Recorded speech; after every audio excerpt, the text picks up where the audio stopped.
Did you know that more people get fired from their jobs because of their attitude and not their ability to do the job? And the reason they get fired from the job because of their attitude is because they don't know how to work with other people because they have poor attitudes. So when you think about attitude, I want you to think about the lion. You know, the lion is the king of the jungle, but he's not the tallest, the fastest, the largest, or the heaviest. But somehow he managed to be the king. What makes the lion the king of the jungle? Well, it's pretty simple. It's his attitude. And when the lion sees an elephant, he sees it as a meal. When the elephant sees the lion, he sees it as a predator, something to be feared. Each animal is a reflection of its own attitude.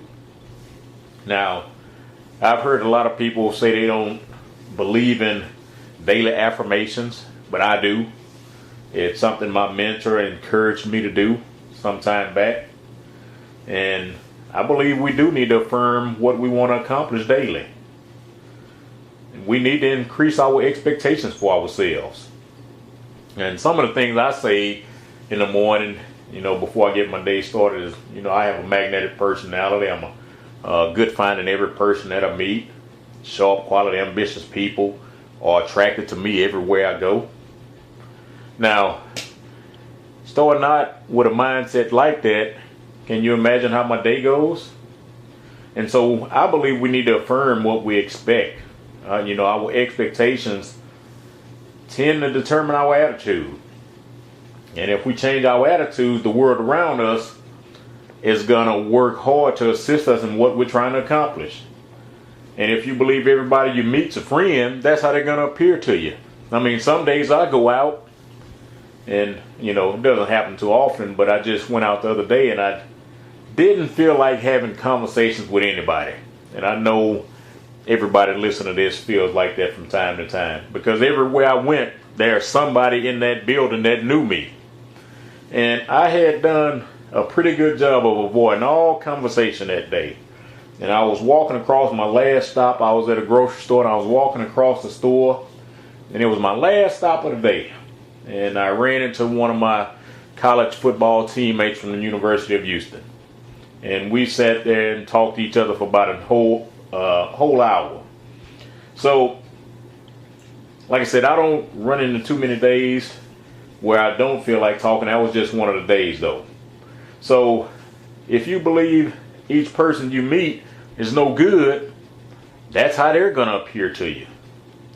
And how many of you like to keep a distance from a person because of the way they act and think and behave? It's that attitude that attracts or repels you. If you have high expectations, your attitude will reflect that. And on the flip side, if you have low expectations, your attitude's going to reflect that too.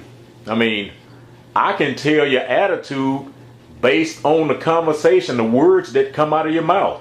You don't have to tell me anything else. All I have to do is listen to your conversation.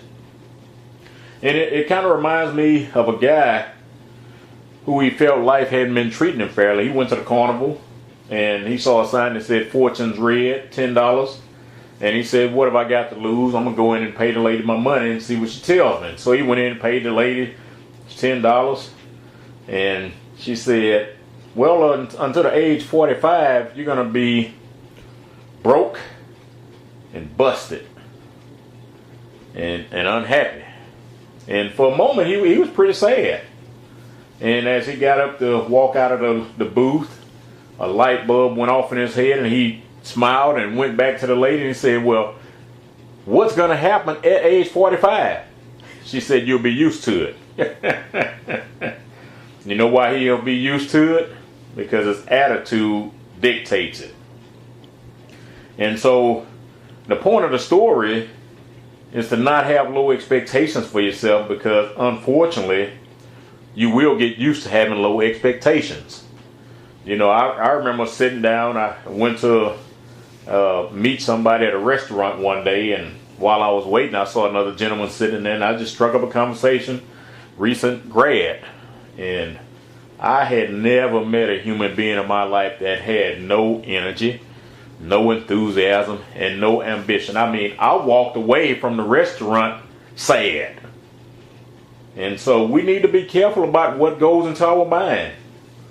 Each one of us has 40 to 50,000 thoughts per day, and over 80% of those thoughts are negative. That's why most people, each one of us encounter on a daily basis, has a bad attitude, because they haven't decided to change it yet. They haven't decided to change the input yet. And you have to change the input if you're going to change the outgo. And so the number one solution to having great attitude is to immerse yourself in some positive thinking books. Think and Grow Rich, Napoleon Hill, Dale Carnegie, Brian Tracy, John Maxwell, Les Brown. Matter of fact, Les Brown just released his first book in 22 years. And he's actually offering it for free. And I sent links to everybody I knew. And nobody has said they even ordered it. So immerse yourself in some positive stuff. Turn off the news for a minute. You know, your weather person's even negative.